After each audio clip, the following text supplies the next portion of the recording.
आज के इस हैरत अंगेज जायजे में हम बगैर किसी वक्त को ज़ाया किए सीधा उन राजों की तरफ चलते हैं जिन्होंने सदियों से अजीम साइंसदानों को भी चक्कर में डाल रखा है। आज हम बात कर रहे हैं द ग्रेट पिरामिड यानी अहराम मिस्र के उस अजीम तरीन ढांचे की जिसकी नामुमकिन इंजीनियरिंग और पोशीदा राज आज भी एक पहेली हैं। आइए इस एक्सप्लेनर में उन हकाइक से पर्दा उठाते हैं जो इस अजीम तरीन इमारतों के पीछे छुपे हैं। तसव्वुर कीजिए, साल था 1810। एक शख्स गीज़ा के एहराम के पास से गुजर रहा था कि अचानक एक गीदड़ उसके सामने आ गया। उस शख्स ने जानवर को भगाने के लिए एक पत्थर फेंका, लेकिन पत्थर जानवर को लगने के बजाय एहराम की दीवार में मौजूद एक छोटे से बिल्कुल छुपे हुए सुराख में गायब हो गया। तजस्सुस के मारे उस शख्स ने अंदर झांका और रेंगता हुआ अंदर चला गया। वहां जो उसने देखा वो किसी हैरत से कम नहीं था, कदीम लिखाइयों से भरी एक अजीब व गरीब भूल भुलाइयां। ये वो लम्हा था जब दुनिया को पहली बार एहसास हुआ कि ये अहराम सिर्फ पत्थरों के ढेर नहीं बल्कि राजों के अजीम खजाने हैं। अब जरा इस अजीम ढांचे के स्केल पर गौर करें। हम यहाँ किसी आम इमारत की नहीं बल्कि पूरे 7 लाख टन वजन की बात कर रहे हैं। जी हाँ, बिल्कुल ठीक सुना आपने। इसकी बुनियाद 31 एकड़ पर फैली हुई है। अगर इसे आसान लफ्जों में समझें तो ये इतनी बड़ी जगह है जहां पूरे 9 फुटबॉल फील्ड्स आसानी से समा सकते हैं। ये साइज वाकई इंसानी सोच से कहीं ज्यादा बड़ा है। लेकिन 7 लाख टन वजन आखिर होता कितना है? अगर हम इसको आज की जदीद दुनिया के हिसाब से समझें तो ये वजन 12 बुर्ज खलीफा इमारतों को एक के ऊपर एक रखने के बराबर है। सिर्फ सोचें, ऐसी 12 अजीम इमारतें मिलकर इस एक एहराम के वजन का मुकाबला करती हैं। है ना हैरानकुन? तो यहाँ सबसे अहम सवाल ये पैदा होता है, बगैर किसी जदीद टूल्स, क्रेन्स या मशीन्स के इतने भारी भरकम 7 लाख टन के ढांचे को सितारों के साथ इतनी मुकम्मल सीध में कैसे बनाया गया? हमारे आज के इस जायजे का मरकजी मकसद इसी नामुमकिन इंजीनियरिंग को समझना है। आइए देखते हैं कि कदीम इंजीनियर्स को किन हैरत अंगेज मुश्किलात का सामना था। चलिए, सबसे पहले चैलेंज की बात करते हैं, मुकम्मल सीध यानी द परफेक्ट अलाइनमेंट।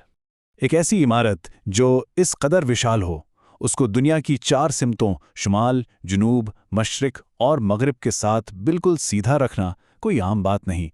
आजकल तो हम सिमत मालूम करने के लिए जीपीएस और कॉम्पेस यूज़ करते हैं, राइट?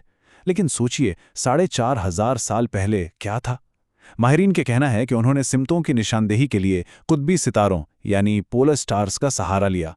उन्होंने सिर्फ आम लकड़ी के औजार इस्तेमाल किए और सितारों की हरकत पर नज़र रखकर ऐसी मुकम्मल सीधी हासिल की जो आज के जदीद मयारात के हिसाब से भी प्रैक्टिकली परफेक्ट है। अब आते हैं दूसरे बड़े मसले की तरफ, जमीन को हमवार करना। 13 एकड़ के पथरीले फर्श को बिल्कुल सीधा करना एक बहुत बड़ा दर्द सर था। अगर जमीन में थोड़ा सा भी झुकाव होता तो 23 लाख पत्थरों का वजन इस एहराम को गिराने के लिए काफी था। उन्होंने इसका हल बगैर किसी लेजर लेवल के निकाला और वो तरीका बिल्कुल जीनियस था। उन्होंने तामीराती जगह के इर्द गिर्द खंदकें खोदी और उन्हें पानी से भर दिया। क्योंकि पानी हमेशा अपना लेवल खुद बराबर कर लेता है, उन्होंने दीवारों पर पानी के लेवल का निशान लगाया और फिर पथरीली जमीन को काटकर उस निशान के मुताबिक एब्सोल्युटली फ्लैट कर दिया। पानी और चट्टान के इस कॉम्बिनेशन ने एक ऐसी फाउंडेशन रखी जो आज तक कायम है। तीसरा चैलेंज और भी शदीद था, नाकाबिले शिकस्त पत्थरों को तराशना। एहराम सिर्फ नरम चूने के पत्थर से नहीं बने, इसके अंदर किंग्स चेंबर में एक बड़ा ताबूत है जो इंतहाई सख्त ग्रेनाइट पत्थर से बना है। आज हम इस तरह के पत्थर को काटने के लिए हीरे या हाई पावर्ड ग्राइंडर्स इस्तेमाल करते हैं, लेकिन उस वक्त उनके पास सिर्फ बगैर दांतों वाला तांबे कॉपर का आरा था। तरीका यह था कि आरे को आगे पीछे खींचा जाता और उसमें रेत और एमरी डाली जाती। इस रगड़ से पत्थर आहिस्ता आहिस्ता कटता था। ये जानकर सच में हैरत होती है कि सिर्फ एक ब्लॉक को काटने में उन्हें लगातार 4 महीने लग गए। ये उनके सब्र की एक अजीम मिसाल है। चौथा चैलेंज, ट्रांसपोर्ट लॉजिस्टिक्स यानी इन अजीम पत्थरों की मुंतकली। 23 लाख पत्थरों को 250 किलोमीटर दूर से लाना, वो भी बगैर किसी इंजन या ट्रक के, ये अपने आप में एक लॉजिस्टिक नाइटमेयर था। हर पत्थर का वजन 2.5 से लेकर 50 टन तक था। इन्हें दरियाए नील के जरिए बड़ी बड़ी लकड़ी की कश्तियों पर लाद कर लाया गया और फिर वहां तकरीबन 1 लाख मजदूरों की एक अजीम फौज इन पत्थरों को बिल्कुल ऊपर तक खींचने के लिए मौजूद रहती थी। इस वजन को अगर हम अपनी आम जिंदगी से रिलेट करें तो एक 50 टन का पत्थर 3 भरी हुई पैसेंजर बसों के वजन के बराबर होता है। और ऐसे हजारों पत्थर सिर्फ और सिर्फ इंसानी ताकत की मदद से इतनी ऊंचाई तक ले जाए गए हैं। इन 1 लाख मजदूरों पर कितना फिजिकल बोझ होगा, इसका तो बस अंदाजा ही लगाया जा सकता है। फास्ट फॉरवर्ड करते हैं आज के दौर में। 5वां चैलेंज, रोबोटिक कैमरास की नई दरियाफ्तें। हजारों साल तक क्वींस चैम्बर की 8 इंच चौड़ी सुरंगें एक रास थीं। वहां कोई इंसान जा ही नहीं सकता था। फिर 1993 में पहली बार एक रोबोटिक कैमरा इन सुरंगों में भेजा गया। 200 फुट अंदर जाने के बाद ये रोबोट एक पत्थरी दरवाजे से टकराया जिस पर तांबे के हैंडल्स लगे थे। 8 साल की मजीद प्लानिंग के बाद 2001 में एक ड्रिल वाला रोबोट अंदर भेजा गया। सोचिए वो मंजर कैसा होगा जब उसने दरवाजे में ड्रिल करके कैमरा अंदर डाला और सामने एक और दरवाजा निकल आया।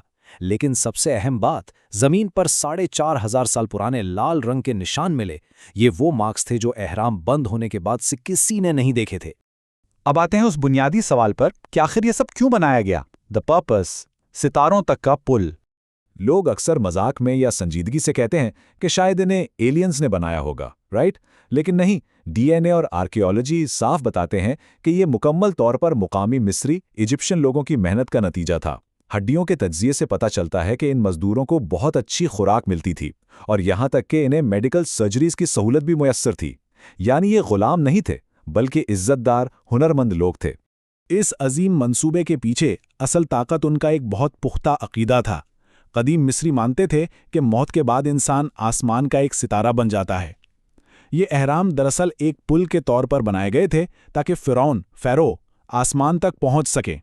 उन्होंने गीज़ा के तीनों अहराम को आसमान में मौजूद ओरायंस बेल्ट के 3 सितारों की तरकीब के साथ बिल्कुल परफेक्ट अलाइन करके बनाया था। इस सब को देखकर एक बहुत मुनासिब कॉल याद आता है। ये इस बात का ठोस सबूत है कि इंसान बगैर किसी मॉडर्न औजार के सिर्फ अपनी गैर मामूली सोच और इरादे से क्या कुछ नहीं कर सकता। इसको आइंस्टाइन की यूनिवर्स की थियरी या आज के बुर्ज खलीफा जैसी अचीवमेंट्स के बराबर रखना चाहिए। लेकिन इन सब के बावजूद हमारे पास आज एक्सरे स्कैन्स हैं, रोबोटिक कैमरास हैं, एडवांस साइंस है, मगर अहराम के सबसे गहरे राज आज भी इन बंद दरवाजों के पीछे महफूज हैं। ये हमें सोचने पर मजबूर करता है, क्या ये सिर्फ एक मकबरा है या आगे चलकर मुस्तकबिल में कोई और बड़ा हैरत अंगेज राज बेनकाब होने का मुंतज़िर है? इस सवाल के साथ हमारा ये जायज़ा अपने इख्तिताम को पहुंचता है, इस उम्मीद के साथ कि ये तजस्सुस और सीखने का अमल हमेशा जारी रहेगा।